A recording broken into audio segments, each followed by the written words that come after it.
What is cracking, guys? JP here again, bringing you another update of my 90-gallon reef tank build. So last night, I finally moved my cabinets for the 90-gallon aquarium stand, workbench, electrical cabinet, and canopy.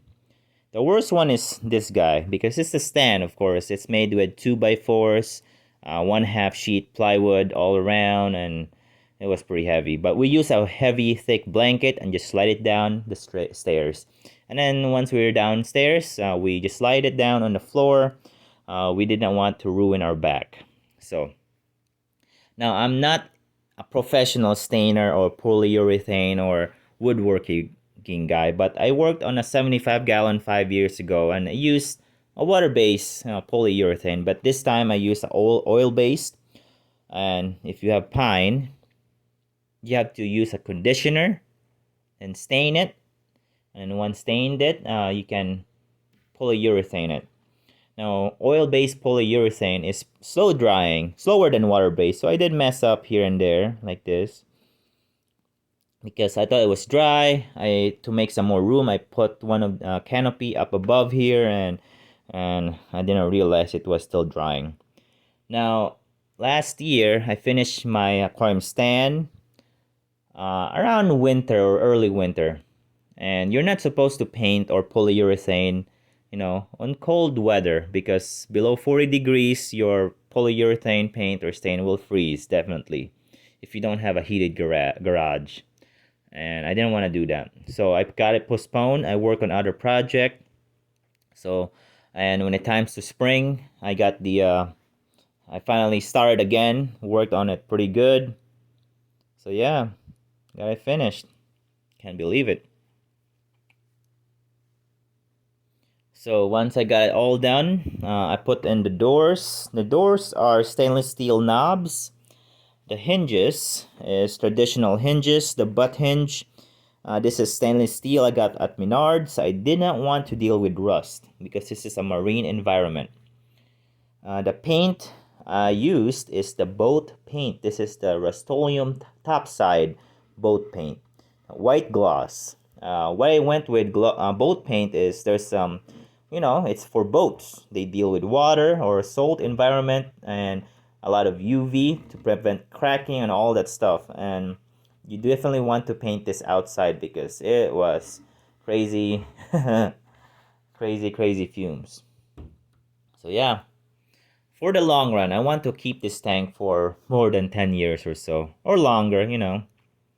All right. Now I got, once the paint, the stain, the polyurethane all dried out, it took about a month or longer while I was working on my other project. So once it's down, I went to Walmart, got one of these yoga mats. This is just a regular black yoga mat, 3 millimeters or so, very thin, $8 or so. Just in case if there's any irregularities of the plywood or your stand, this will help. All right. Especially for acrylic though, definitely go with this. Inside, there's another mat. Now this is a smaller, thinner mat. This is at the kitchen section. This is like your kitchen liner. Just in case if I want to put my sump in here and I want to move it, I'm not gonna rip any paint out. So this helps with water damage also. So I'll get that in. For my workbench, this is the connected to my electronic cabinet. This is where I'm gonna be doing my fragging, my cleaning, my scrubbing, all water, stuff. Testing. So I went to the kitchen section again and I got one of these tabletop vinyl protective tablecloths. So let me go grab that paper though. So vinyl table protector. Let me just cut it to size. I'll definitely use a hair dryer. Just smooth the creases out. Try not to melt it. So yeah. For the electric, okay. Well, I poked myself there. For the electrical cabinet, the same section, the same way. Paint it with both top side. paint. I got my kitchen liner there because this is where I'm gonna put my ATO, my dosing container, and I'm gonna have a shelf here maybe, and have electrical, and then I'm gonna drill a hole in here. So yeah. And then here I could put like in case if I'm cleaning a pump and I'm cleaning it with citric acid, I can put like a bucket here and mix doing it here instead of like somewhere else.